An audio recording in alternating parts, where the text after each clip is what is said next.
Hello दोस्तों, नमस्कार। आज मैं इंडियन ज्योग्राफी के इम्पोर्टेंट क्वेश्चन लेकर आया हूं जो कि आने वाले एग्ज़ाम जैसे RRB, NTPC, group D, SSC, railway जैसे एग्जामों के लिए बहुत ही इम्पोर्टेंट है। प्लीज़ वीडियो को पूरा देखें। यदि वीडियो पसंद आए तो प्लीज़ लाइक करें, शेयर करें एवं चैनल को सब्सक्राइब करें। फर्स्ट क्वेश्चन देखते हैं, नौकलयाई झरना किस प्रदेश में है? तो इसका राइट आंसर है नौकलयाई झरना मेघालय में है। अब इसकी डिटेल देख लेते हैं। नौकलयाई झरना मेघालय की चेरापूंजी में है तथा यह 1115 फीट या 340 मीटर ऊंचा है तथा इसकी चौड़ाई है 75 फीट या 75 फीट ऊंचा है। मेघालय में एक मेघालय का पठार है। यह मेघालय का पठार प्रायद्वीपीय पठार का भाग है, ना कि उत्तर के विशाल मैदान का भाग है। यह प्रायद्वीपीय पठार का भाग है। यह उत्तर के विशाल के मैदान से मालदा गारो फॉल्ट से अलग होता है। मालदा गारो फॉल्ट से यह उत्तर के विशाल मैदान से अलग होता है। और एक असम में मिकीर की पहाड़ियाँ हैं। ये भी प्रायद्वीपीय पठार का भाग है। असम में मिकीर की पहाड़ियाँ हैं जो प्रायद्वीपीय पठार का भाग है, ना कि उत्तर के विशाल मैदान का। मोस्ट इम्पोर्टेंट क्वेश्चन है। अब मेघालय में मासर में विश्व की सर्वाधिक वर्षा होती है। इससे पहले चेरापूंजी में होती थी, लेकिन प्रेजेंट टाइम में मासर में विश्व की सर्वाधिक वर्षा होती है। अब सर्वाधिक वर्षा क्यों होती है, यह कारण जानते हैं। अब मेघालय में 3 पहाड़ियाँ हैं, गारो, घासी एवं जयंतियाँ। एक कीपाकार स्थिति में स्थित है। इससे जब मानसून आता है तो यहाँ सर्वाधिक टाइम तक रुकता है। यही कारण है कि ये यहाँ पर सर्वाधिक वर्षा होती है। अब मानसून आता है तो कहीं इस पहाड़ी से टकरा कर इस पहाड़ी की ओर जाता है और इस पहाड़ी से टकरा कर इस पहाड़ी की ओर जाता है और सर्वाधिक टाइम तक रुकता है। यही कारण है यहाँ पर सर्वाधिक वर्षा होती है। इतना हमने मेघालय के बारे में जाना। नेक्स्ट क्वेश्चन देखते हैं, निम्नलिखित में से किस वायुम में पेड़ नहीं पाए जाते? तो इसका राइट आंसर है टुंड्रा वायुम में पेड़ नहीं पाए जाते। इसकी डिटेल देख लेते हैं। टुंड्रा क्षेत्र ध्रुवीय उत्तरी ध्रुव के समीप स्थित होता है। इस स्थान पर जलवायु अत्यधिक शीत होने के कारण यहाँ पर सीमित संख्या में ही वनस्पति उपलब्ध है। टुंड्रा क्षेत्र उत्तरी ध्रुव के समीप स्थित है। इस स्थान पर जलवायु अत्यधिक शीत होती है, यानी टेम्परेचर बहुत अधिक डाउन होता है। यही कारण है यहाँ पर वनस्पति बहुत कम मात्रा में, यानी बर्फ अधिक मात्रा में उपस्थित होती है। यही कारण है यहाँ पर वनस्पति बहुत कम मात्रा में स्थित होती है। यहाँ पर शीत मरुस्थल अधिक मात्रा में उपस्थित होती है। अब टुंड्रा क्षेत्र ऊंचाई वाले क्षेत्र में ही पाए जाते हैं। जैसे मेघालय लगभग 6100 मीटर ऊंचा है। और ये हिमरेखा लगभग 4000 से 4500 मीटर ऊंचाई के बीच में पाई जाती है। यानी हिमरेखा के ऊपर वाले क्षेत्र में बर्फ अधिक मात्रा में पाई जाती है। अब फिगर के माध्यम से देखते हैं मेघालय में टुंड्रा वन कहाँ पर पाए जाते हैं। जैसे मेघालय पर देखते हैं, ये है मान लो निचला क्षेत्र, मेघालय का निचला क्षेत्र ये है। ये है पूर्वी हिमालय और ये है पश्चिमी हिमालय। पूर्वी हिमालय में पाए जाते उष्णकटिबंधीय सदाबहार वन और पश्चिमी हिमालय में पाए जाते उष्णकटिबंधीय पर्णपाती वन, यानी 1500 मीटर की ऊंचाई तक।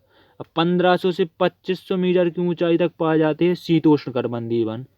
अब 2500 से 4000 के बीच पाए जाते हैं 4000 के बीच पाए जाते हैं कोणधारी वन या शंकुधारी वन। यहाँ पर वन पाए जाते हैं, वनस्पति पाई जाती है या वन पाई जाती है। अब 4000 से ऊंचाई पर पाए जाते हैं टुंड्रा वन। अब टुंड्रा वन यहाँ पर वनस्पति या वन नहीं पाई जाती, यहाँ पर घास पाई जाती है, काई पाई जाती है। यहाँ पर 4500 मीटर की ऊंचाई तक यहाँ हिमरेखा पाई जाती है। हिमरेखा यानी इससे ऊपर वाले क्षेत्र में बर्फ उपस्थित होती है। नेक्स्ट क्वेश्चन देखते हैं, भारत के विभिन्न विशाल मैदानों से संबंध में निम्नलिखित में से कौन सा कथन सत्य है? भारत में विश्व का सबसे बड़ा एलुवियम निक्षेप पाया जाता है। खादर क्षेत्र की अपेक्षा बागर में न्यू एलुवियम क्षेत्र है। खादर क्षेत्र निम्न ऊंचाई वाले क्षेत्रों में स्थित होते हैं। तो इसका राइट आंसर है केवल 1 और 3। भारत में विश्व का सबसे बड़ा अलुवियम मतलब जलोढ़ मिट्टी पाई जाती है। भारत के उत्तर के विशाल मैदान में सर्वाधिक मात्रा में जलोढ़ मिट्टी पाई जाती है विश्व में सर्वाधिक मात्रा में।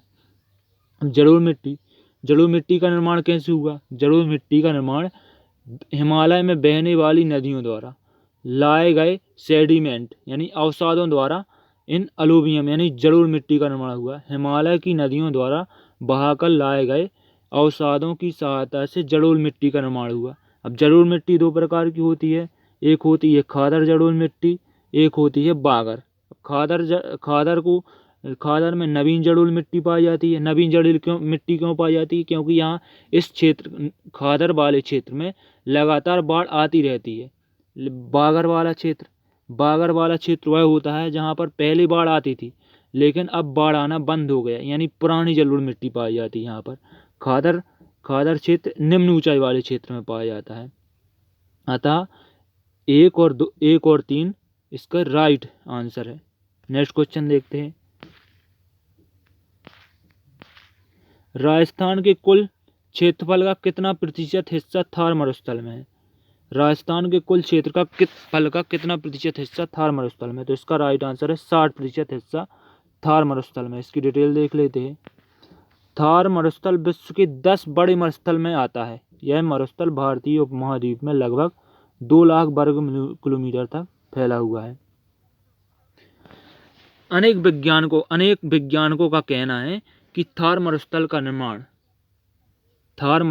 निर्माण तैथिस सागर के पीछे हटने से हुआ है। तैथिस सागर के पीछे हटने से हुआ है, या अरब सागर के पीछे हटने, या तैथिस सागर। इसका यहाँ प्रमाण है क्योंकि थार वाले मरुस्थल में अत्यधिक मात्रा में पेट्रोल पाया जाता है। पेट्रोल पाए जाने का इसका मुख्य कारण है कि इसका निर्माण इस महासागर के पीछे हटने से हुआ है। अब थार के मरुस्थल का हमारी जलवायु को लाने में बहुत ही महत्वपूर्ण योगदान है। थार का मरुस्थल जितना ही गर्म होगा हमारे भारत में उतनी अधिक मात्रा में वर्षा होगी। यह इसका कारण क्या है? मानसून जब आता है, मानसून टेम्परेचर और प्रेशर पर निर्भर करता है। थार का मरुस्थल जितना अधिक गर्म होगा टेम्परेचर उतना ही अधिक होगा और प्रेशर उतना ही कम होगा। और पवनें अधिक दाब से कम दाब की ओर जाती हैं। अब उत्तरी भारत में स्थित है थार का मरुस्थल, और दक्षिणी भाग में हिंद महासागर है। दक्षिणी सीमा अपनी भारत की दक्षिणी सीमा हिंद महासागर से चलती है। उत्तरी भारत में निम्न दाब बन जाने से हिंद महासागर से उत्तर भारत की ओर पवनें चलने लगती हैं और यह पवनें हिंद महासागर से आर्द्रता लाती हैं और भारत के उत्तरी भारत और दक्षिणी भारत में वर्षा करती हैं अधिक मात्रा में। यदि जितना अधिक थार का मरुस्थल गर्म होगा उतनी अधिक मात्रा में वर्षा होगी। अतः थार का मरुस्थल का हमारी मानसून या जलवायु में बहुत अधिक योगदान है। नेक्स्ट क्वेश्चन देखते हैं। ग्लेशियर से पिघलने, बाष्पीकरण और हिमस्खलन के कारण बर्फ कम होने को क्या कहा जाता है? ग्लेशियर से पिघलने, बाष्पीकरण और हिमस्खलन के कारण बर्फ कम होने को क्या कहा जाता है? तो इसे अपक्षरण कहा जाता है। इसकी डिटेल देख लेते हैं। ग्लेशियर में बाष्पीकरण, पिघलने अथवा अन्य कारणों से बर्फ कम होने को अपक्षरण ही कहा जाता है। नेक्स्ट क्वेश्चन देखते हैं। ग्लेशियर निक्षेप के लिए निम्नलिखित में से कौन सा शब्द प्रयोग नहीं किया जाता है? तो इसका राइट आंसर है स्क्रेरी। अब इसका प्रयोग किसके लिए किया जाता है? इसकी डिटेल देख लेते हैं। स्क्रेरी छोटे से पथरीले द्वीप को कहा जाता है जहाँ पर मानवीय जीवन यापन की संभावना बहुत ही कम होती है। इसे लोसी स्टेक भी कहा जाता है। नेक्स्ट क्वेश्चन देखते हैं। डैम्पियर हॉजिस रेखा निम्नलिखित में से किससे संबंधित है? तो इसका राइट आंसर है सुंदरबन की डेल्टा से डैम्पियर हॉजिस रेखा संबंधित है। अब इसकी डिटेल देख लेते हैं। डैम्पियर हॉजिस रेखा एक काल्पनिक रेखा है जिसे 1829 से 30 में खींचा गया था। यह रेखा सुंदरबन डेल्टा की उत्तरी सीमा को दर्शाती है। यह रेखा पश्चिमी बंगाल के 24 परगना के समांतर स्थित है। अब सुंदरबन का डेल्टा कौन सी नदी बनाती है? यह डेल्टा गंगा और ब्रह्मपुत्र नदी के संगम पर बनता है। सुंदरबन के डेल्टा यहाँ पर मैंग्रोव वनस्पति पाई जाती है। मैंग्रोव वनस्पति पाई जाती है।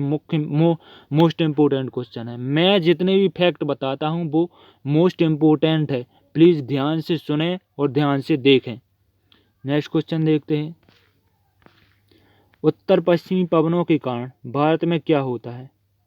तो इसका राइट आंसर है चेन्नई में शीतकालीन वर्षा होती है। उत्तर पश्चिमी मानसून के कारण भारत में शीतकालीन वर्षा होती है। भारत में दो प्रकार के मानसून होते हैं, एक दक्षिण पश्चिमी मानसून होता है, एक उत्तर पश्चिमी या उत्तर पूर्व मानसून होता है। तो उत्तर पश्चिमी मानसून आता है शीत ऋतु में। शीत ऋतु में भारत में उत्तरी भारत में उच्च दाब रहता है और दक्षिणी भारत में निम्न दाब, अतः पवनें उत्तर पश्चिम से दक्षिण पश्चिम की ओर चलती हैं। और पवनें उत्तर पश्चिम मानसून से कहीं पर वर्षा नहीं होती, ओनली एक जगह होती, कोरोमंडल तट पर। यह क्यों होती है? ये बंगाल की खाड़ी से आर्द्रता ग्रहण कर कोरोमंडल पर तट पर शीतकालीन वर्षा करती है। अब कोरोमंडल तट पर ही चेन्नई स्थित है, इसी कारण चेन्नई में शीतकालीन वर्षा होती है उत्तर पश्चिमी पवनों के कारण। भारत का सबसे बड़ा नमक उत्पादक राज्य, इसका राइट आंसर है गुजरात। गुजरात भारत का सबसे बड़ा नमक उत्पादक राज्य है। डिटेल देखते हैं। भारत में प्रतिवर्ष 160 लाख टन नमक का उत्पादन किया जाता है। भारत विश्व का तीसरा सबसे बड़ा नमक उत्पादक देश है। गुजरात, राजस्थान, आंध्र प्रदेश और तमिलनाडु भारत के चार प्रमुख नमक उत्पादक है। उड़ीसा में भी गंजम, पुरी और बालासोर में 30,000 टन नमक का उत्पादन किया जाता है।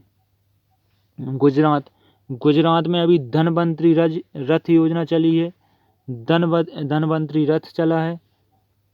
नेक्स्ट क्वेश्चन, अलमाटी बांध किस नदी पर स्थित है? अलमाटी बांध कृष्णा नदी पर स्थित है। कृष्णा नदी पर अलमाटी बांध कर्नाटक जिले में स्थित है। कर्नाटक जिले में कृष्ण सागर डैम है एक कर्नाटक में, जो कि कावेरी नदी पर स्थित है।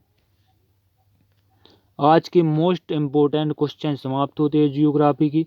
यदि वीडियो पसंद आए तो प्लीज़ लाइक करें, शेयर करें, चैनल को सब्सक्राइब करें। थैंक्स।